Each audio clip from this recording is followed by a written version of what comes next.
Okay guys, so welcome back again to mainit. Mainit na? Nakakaramdam na ako ng init. Okay.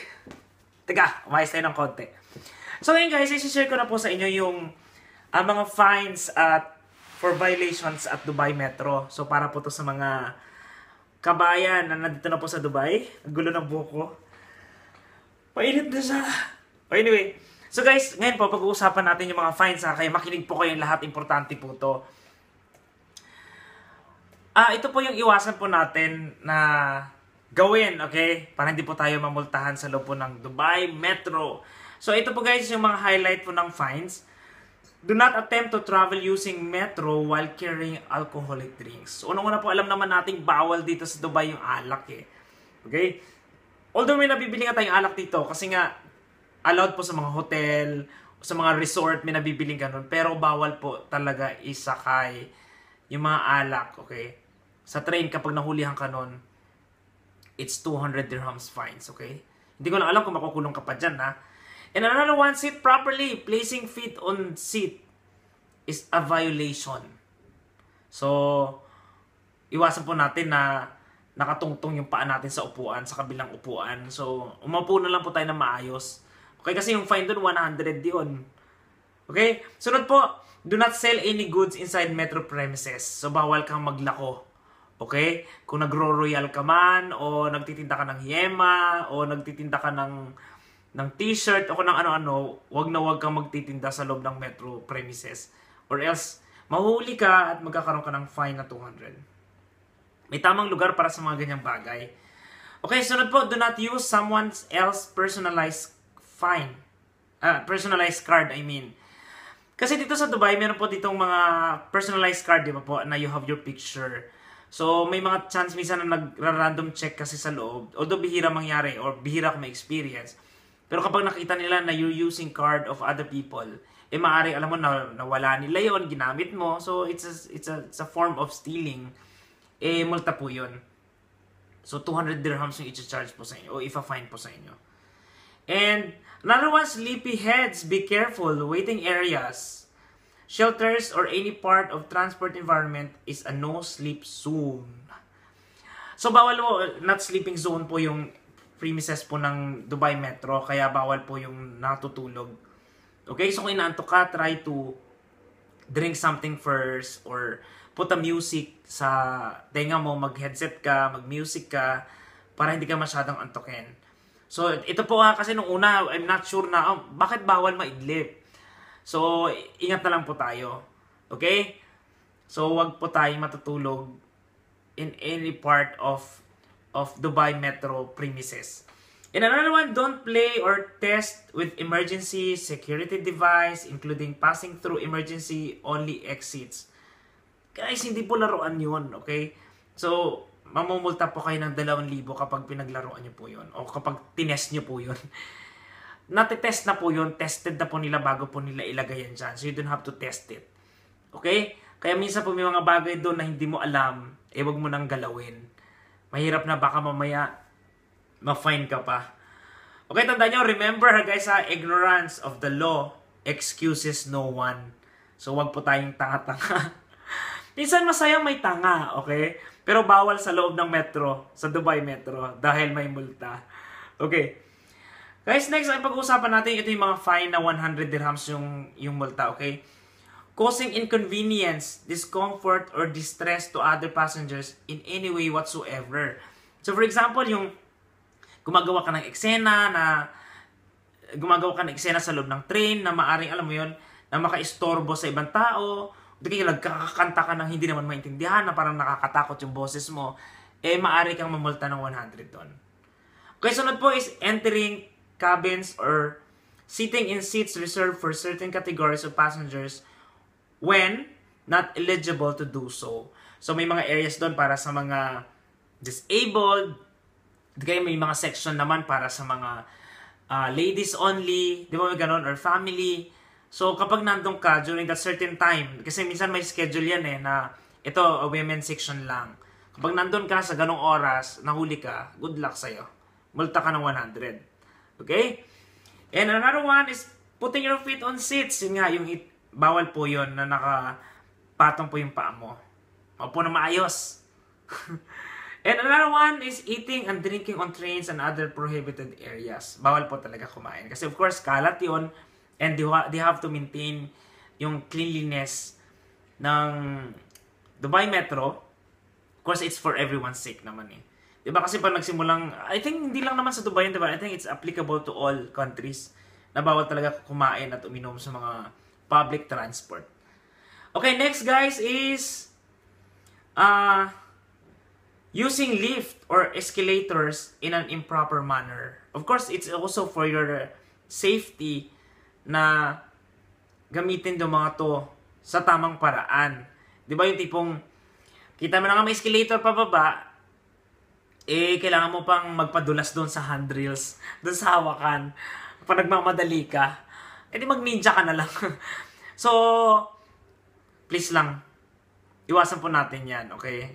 Doon naman sa elevator, hindi ko alam kung whatever manner yan na hindi maganda, eh, umayos na lang po tayo kapag nasa mga public areas tayo. Okay, another one is, guys, climbing or jumping on any public transport building or vehicle. Okay ka lang? Pinagawa mo, so of course, bawal po yun na mag-aakit ka dun sa sa mga pader, mag-wall climbing ka dun, bahala ka sa buhay mo. Okay, hindi po wall climbing area yun. So, ingat po tayo, 100 dirhams fine po yun. And non-compliance with RTA's instructions for the use of public transport facilities and public transport vehicles as described by the signage. Okay, so, sinasabi nila dito na compliance sa mga instruction nga sa public transport facilities. So, kasama yung toilet. Baka mamaya sa toilet ka ng babae pumupunta. Tapos, asan yung tamang exit, asan yung tipong ganon. So, fine po yun, 100 po yun. So, may pera ka, okay lang. Pero wag syempre. Diba? Nasa ibang bansa tayo, so dapat mas tayo yung, dapat mas keen tayo into details, diba? Mas maganda yung sundin natin kung ano yung mga rules and regulations. Another one, guys, is entering into prohibited areas of the public transport environment or public transport vehicles. Of course, kapag off-limit na para sa mga passengers, huwag ka na pumunta. Mali mo, delikado yung laman yan. Di ba? Eh, kapag malagay sa alanganin. And another one is opening the door or attempting to access or leave any public transport vehicle that is moving. Of course, hello. Tumatakbo yung metro, bubuksan mo yung pinto. Ano yan? Bababa ka na to? Jeep? Ano to? Bus sa EDSA na manong? Tabi po dyan, kahit sa alanganing lugar. So, bawal po yun. It's for everyone's safety. Next is bringing animals onto any public transport vehicles or environment except guide dogs for blind passengers.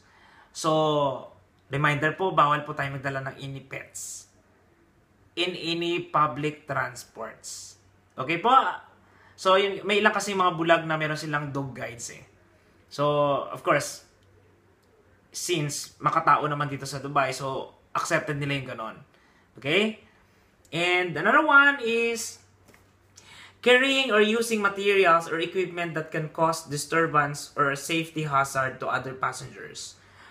Okay, so of course, kunyari yung may gaas ka, yung shilin, di ba yung tipong ganon, yung delikado, yung paano kung sumabog, yung mga ganyan, or basta anything na medyo delikado, of course, prohibited po yun sa loob ng, baka nga hindi ka lang ma-finean eh, hindi ka pa makakasakay, palalabasin ka talaga. Alright? And another one, standing or sitting on any part of the public transport environment and public transport vehicles not designated for or for passengers. Kasi may mga areas na of course alanganin o delikado for your safety, naglalagay sila ng mga signs nun, diba, na bawal maupo dyan for your safety at kung ano-ano pa. So, yung mga ganitong fines naman is it's for us. Okay? For our safety. So, dapat fina-follow natin yan. And the last one, guys, is parking in a metro user's designated space for more than 24 hours. So, sa mga may sasakyan na gustong nagmamadali, mas iwas traffic if ipapark na lang yung kotse nila tapos magme-metro sila going to somewhere. So, kapag lumagpas po ng 24 hours yung parking nyo, you have to pay for 100 as fine. Okay? And Let's go to 200 dirhams na fines po dito. Traveling without a valid ticket for your intended journey. Okay, mahal to, so 200. Na yung tipong ano to, nakisingit ka lang, pag tap ng isa, sumabay ka. So paglabas mo, at nahuli kang sumasabay ka ulit, so magmumulta po kayo ng 200 dirhams. Another one is using personalized travel card belongings to someone else. Okay, so 200 fines, ito nabanggit ko na kanina. Yung ginagamit mo hindi iyo.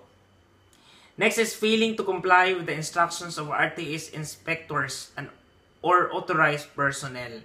Okay, so yun nga sabi ko, may mga times na may mga inspector doon, at kapag wala kang naipakitang card or anything na hinihingi nila sa'yo, you'll be fined 200 dirhams.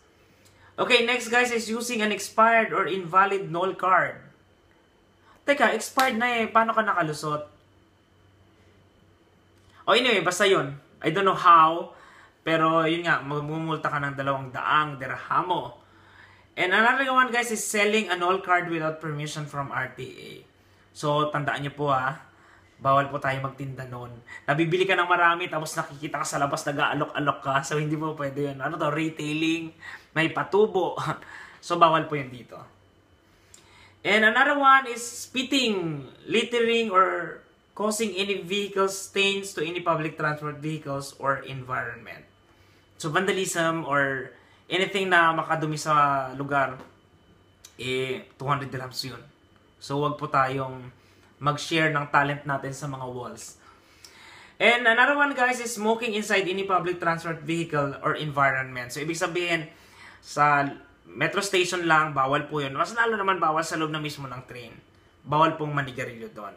Kahit po yata, e-cigarette of course. Bawal pa rin yun. Hello, yung metaphor na yun is hindi po acceptable. Next is carrying alcohol drinks inside any public vehicle or environment, which na-mention ko na kanina sa highlight. And another one, guys, is selling goods, merchandise, or promoting anything by way of advertisement inside any public transport vehicles or environment. So, bawal pong mag-alok ng kahit any services inside the metro premises or sa train mismo. So, kunyari, nag-aalok-alok ka ng mga ulam doon, o kaya nag-a-advertise ka ng buhay sa Dubai shirt ko, bawal po yun. Okay? So, o kaya nag-aalok ka ng Dunya loans, o kaya nag-aalok ka ng, o kaya pinopromote mo yung church nyo, namimigay ka ng flyers, it's not allowed, okay? And another one guys is distracting the driver of any public transport vehicle or commit any action which may cause visual obstruction whilst on a moving public transport vehicles. Driver, may driver ba ang Dubai Metro? Di ba wala? O anyway, kung whatever reason is that, siguro maaring yung nasa loob ng metro na nagpapatakbo noon. Okay, so bawal sila anything that can cause, and put the train into danger, mamumulta po kayo. Okay, and ito guys, yung parking a metro users designated area for more than 48 hours is 250 po yung fine nyo dyan, okay? Tapos sleeping in the waiting areas, shelters, or any place in public transport environment, 300 dirhams po yung multa. So yung nakatulog ka talaga doon. Ang masama doon, 1 linggo kang tulog. So, ano yun? 300 times 7 days. And ito guys, yung mas mahal, 500 dirhams. Using a forged null card or no ticket. So, kapag nahulihan ka na wala kang ticket, 500. Damaging, vandalizing, or tempering any devices, equipment on trains, or any part of public transport environment. And, ito guys, yung last, yung 2,000 na sabi ko na kanina, na operating or using any facility or device related to security or safety, including emergency exits, if not required. So, ingat po tayo, okay? Try to use, guys, Dubai Metro in a way na makakatulong sa atin. Kasi talagang malaking tulong to. Lalo na sa mga nagtitipid kasi mas mura po ang pamasahe sa Dubai Metro trains kaysa sa taxi, di ba? Okay. Bye guys! Have a nice day!